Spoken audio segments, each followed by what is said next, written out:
Persida! Sila sa isa, marami pang dukhat na pili, ganyan ka Persida. Sa kanila, iyong ipinaglalaban ang kanilang kaapihan. Bisag ka ang karungkaan sa pagtatamo ng katarungan. Sila sa isa, maraming mang dukhat na pili, ganyan ka Persida. Sa kanila, iyong ipinaglalaban ang kanilang kaapihan. Isag ka ang karungkaan sa pagtatamo ng katarungan. Itong sayo na Buyogan Festival is hango ito sa kultura ng Abuyog. Buyog is a B.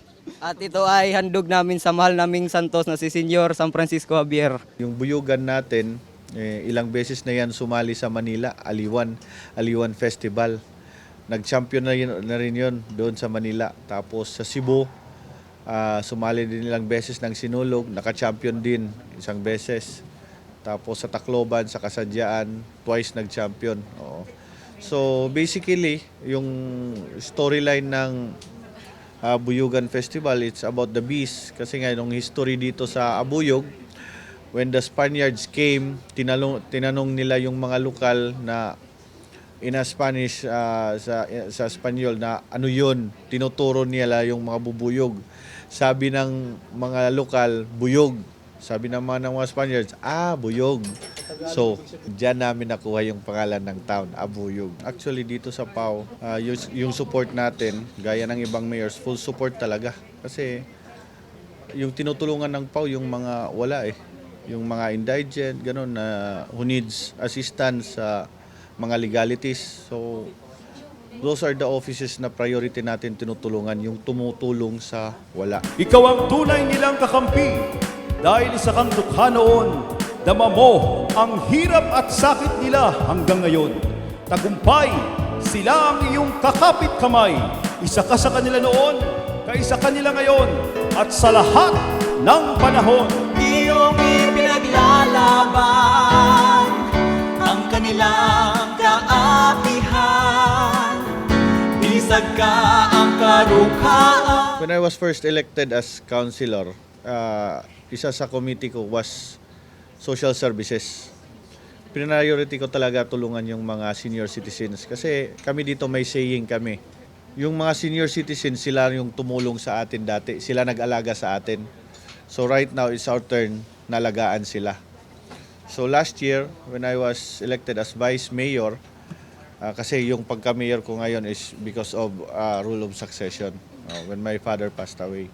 We made a law, an ordinance here in Abuyog na lahat ng senior citizen, when you reach the age of 80, may matatanggap kang 5,000. Oo, last year nag-start na. Second year na tayo ngayon. Pag edad mo ng 90, makakatanggap ka ng 10,000. Pag edad mo ng 95, 20,000. Pag edad mo ng 100 years old or tinatawag natin centenarian, may 30,000 from the local government. Tapos yung national government is nagbibigay ng 100,000. So ginawa natin yun. Tapos yung centenarian natin dito, pag birthday mo ng 101, 102, 103, 104, every year may 5,000 ka on your birthday. Thank you very much, Attorney Acosta, sa pagbisita mo po dito sa maliit na malaking bayan namin ng Abuyog. And we are happy to have you here.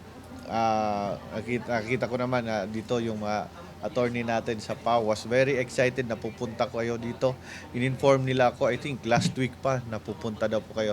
Thank you very much po for visiting our municipality. Thank you very much. Masaya po kami na pumunta rin po rito si Chief Acosta dahil malayo man kami, narating po niya kami.